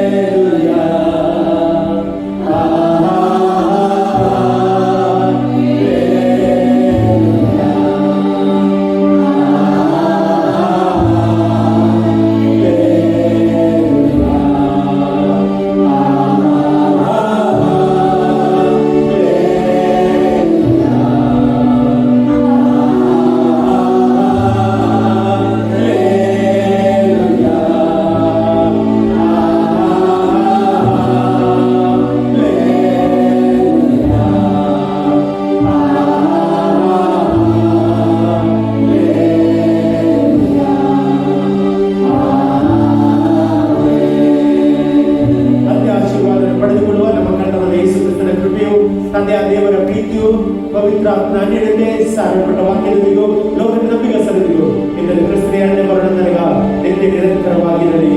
ಆಮೇಲೆ ಜಯಪಟ್ಟದಲ್ಲಿ 3 ಬಾರಿ